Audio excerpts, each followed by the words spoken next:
When you see a ship coming towards you across the water, it's easy to think that the part you can see is the most important part, as if it's sitting on top of the water. And people often ask themselves, how can a ship sit like that on the water? What supports it? What keeps it up? Maybe it's a really heavy steel ship carrying hundreds of tons of cargo, and that thought sticks in people's minds, and it puzzles them. Of course, everyone does know there's a part of the ship under the water, but you tend to underestimate how important that part is, and how big it is. We all do.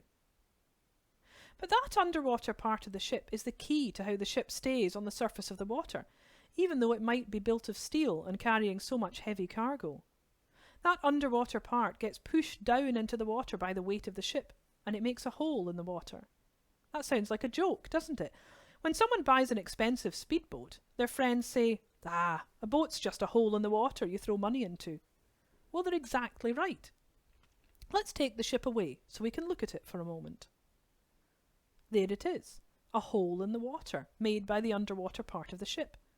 And this is the key to understanding how ships float. Because if you look at that hole for a minute, if you just think about it, it looks stupid, doesn't it? It looks wrong. You can't have a hole in the water like that. The water will flood in and fill it. Well, that's exactly what the water is trying to do. On every side of the hole, the water is pushing inwards, trying to flood in and fill it. And that pushing, that pressure, is acting on every part of the ship that's underwater. It gets stronger the deeper down you go, so that the pressure acting up on the very bottom is very strong indeed. And how much the water pushes depends on how big the hole is. The deeper it is, the wider it is, the more the water is pushing to get back in and fill it up, so the more push you get. But if you look at those little arrows showing the pressure of the water pushing to get back into the hole, you can see that some of them are pushing against each other. Some are pushing left, others are pushing right. Some are pushing forwards, others are pushing back, so they cancel each other out. In the end, the only ones that don't cancel each other out are the ones that are pushing up. If you take all of those, you can add them together into one big force. And that's what we call buoyancy. And how strong that force is depends on how big the hole is. So if your ship is big and heavy and you load it up with heavy cargo, the weight of that ship will push it down and dig a bigger and bigger hole until at last the force of the water pushing back is enough to support it. And that happens when the size of the hole, the amount of water it would take to fill it, is the same weight as the ship and everything in it. So that means this hole is everything to a ship.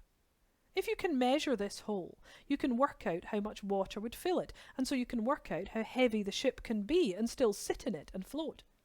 If you can measure how deep it is, you can work out how much pressure is pushing at the steel on the bottom of the ship and trying to buckle and bend it, so you can make it strong enough to keep the water out. The shape of the hole and the size of the hole is everything.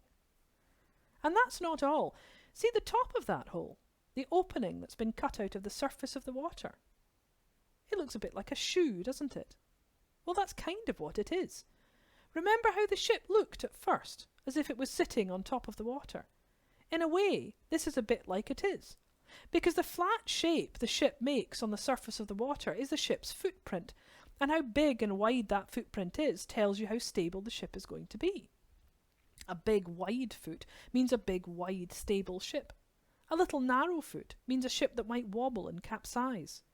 If you can measure the shape of the foot, you can find out if that ship is stable enough to be safe at sea, or if it needs some help, maybe some ballast or something else, to keep it the right way up. All these things that I've told you about have their own terms and jargon, but I've chosen not to use them, because I think it's important to understand these things in a simple way first, before you go on and use the complicated terms for them.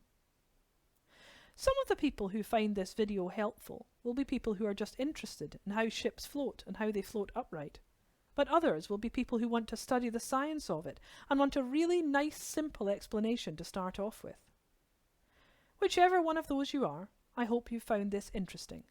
And next time you see a ship coming towards you over the water, I hope you remember just how much is going on underneath.